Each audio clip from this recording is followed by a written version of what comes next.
Bagaimana kabarnya anak-anak? Baik. Apakah ada yang tidak masuk pada pertemuan kali ini? Ada. Sakit. Siapa? Siapa yang sakit? Kita sakit. Oh, udah izin. Katanya demam. Katanya orang tuanya. Iya ya. Apa demam?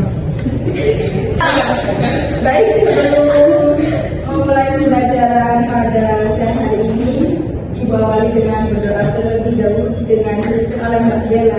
Silakan Mbak Bella. Amin.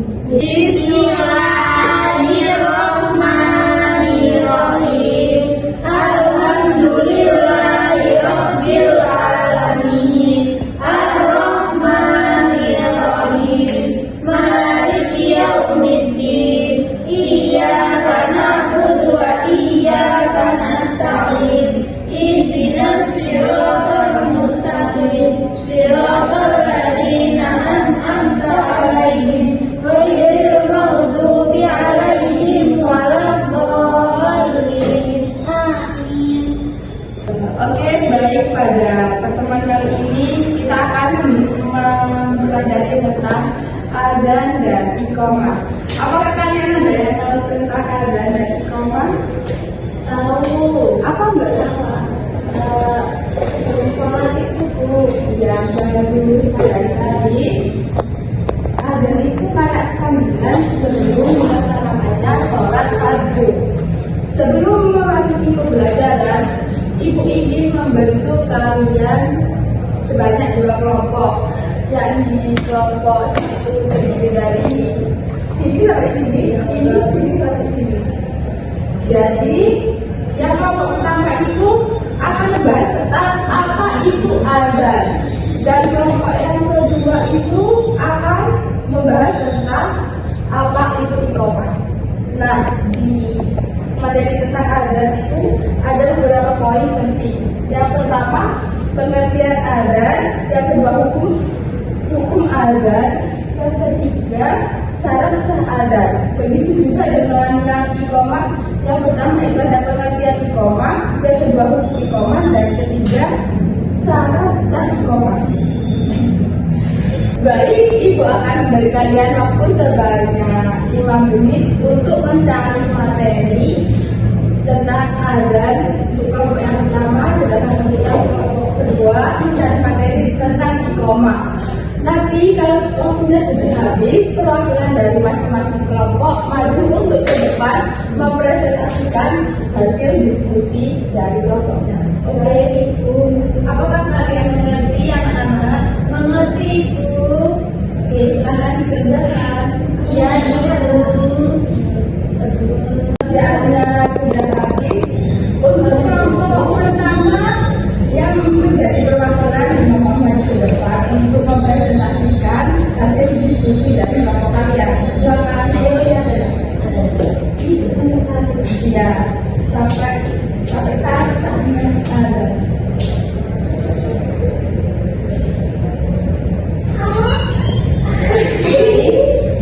Jadi, adzan adalah tanda waktu sholat akan tiba. Sedangkan hukum adzan ialah satu kifayah bagi laki-laki.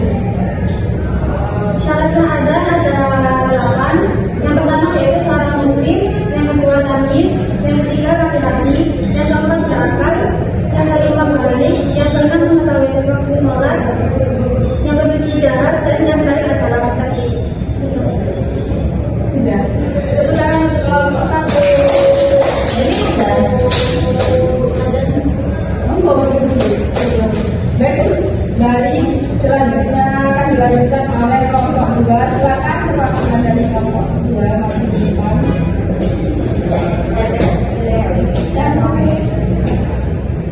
Pengertian dan hukum iqamah. Untuk pengertian iqamah sendiri menurut kelompok kami adalah pertanda bahwa sholat berjamaah akan segera dimulai. Sedangkan hukum iqamah sendiri adalah satu kifayah bagi laki-laki.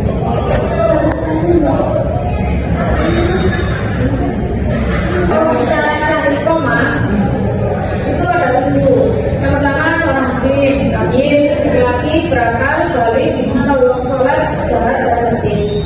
Oke, terima kasih Mbak Bella.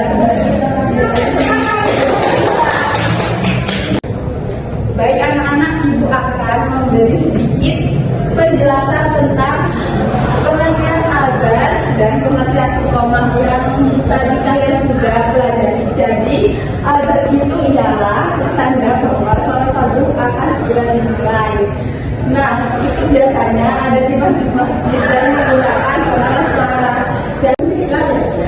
Nah, hukum adat sendiri itu ialah fardu kifayah bagi laki-laki. Nah, untuk perempuan itu tidak boleh. Akan tetapi apabila untuk jamaah perempuan itu pakaian adat perempuan itu tidak apa, jadi dimaklumi. Lalu, nah untuk materi selanjutnya ialah ada syarat sah adzan dan iqamah. Untuk yang pertama syarat sah adzan itu harus seorang muslim laki-laki yang sudah balik dan mengetahui waktu akan dilaksanakannya sholat. Lalu itu jahar, tamyiz. Nah, jahar di sini itu meruskan suaranya ketika adzan. Lalu yang terakhir itu tertib dan kayak berurutan ketika melafalkan lafal adzan. Nah, untuk selanjutnya itu ada pengertian iqamah. Pengertian iqamah itu ialah panggilan kedua setelah adzan. Nah, iqamah itu sendiri kayak petanda akan dilaksanakannya sholat fardu itu akan segera dimulai. Hukumnya itu sama seperti hukum adzan, yakni fardu kifayah.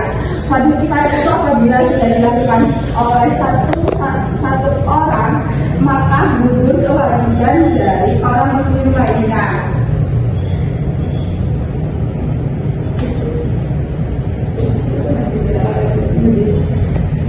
Nah, apakah kalian ada yang tahu seseorang yang sering adzan itu disebut apa? Pinter.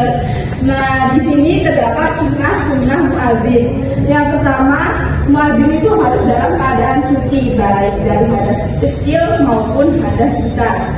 Yang kedua itu disunahkan menghadap ke kiblat, lalu menutup kedua telinganya atau salah satu telinganya. Nah, hal itu bertujuan agar muadzin dapat mengeraskan suaranya ketika adzan.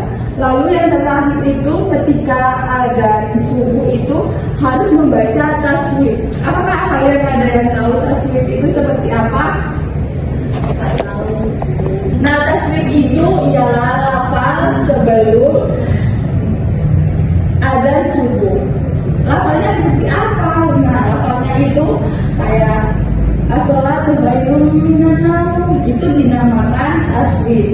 Sekian materi yang dapat disampaikan pada pertemuan kali ini. Apakah kalian ada pertanyaan atau kalian tidak memahami materi kali ini? Silahkan dipertanyakan. Paham Ibu? Oke, kalau kalian sudah paham, Ibu akan memberi tugas kepada kalian semua untuk maju ke depan mempraktekkan lafal iqamah itu seperti apa.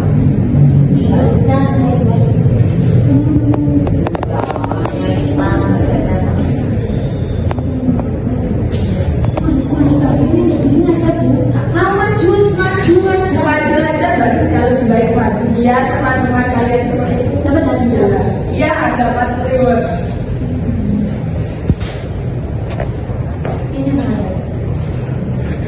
Allahu Akbar, asyhadu an la ilaha illallah, asyhadu anna Muhammadar Rasulullah.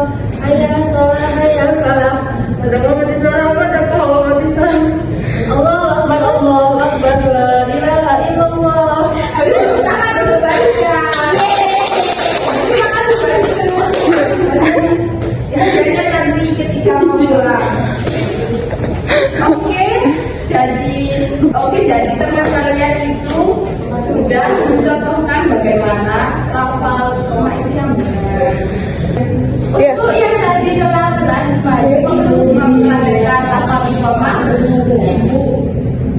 Ibu mohon maju ke depan untuk menerima hadiah kecil dari Ibu karena atas keberaniannya teman-teman. Silakan Mbak Rizka. Sangat kecil ya, Bu. Tepuk tangan untuk Mbak Rizka.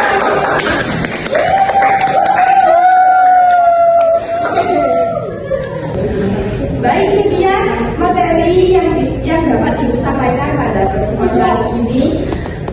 Ibu harap pada pertemuan selanjutnya kalian sudah sangat-sangat memahami tentang materi adzan dan iqamah pada pertemuan kali ini. Baik, sebelum menutup pembelajaran pada pertemuan kali ini, Ibu tutup dengan bacaan hamdalah. Alhamdulillah.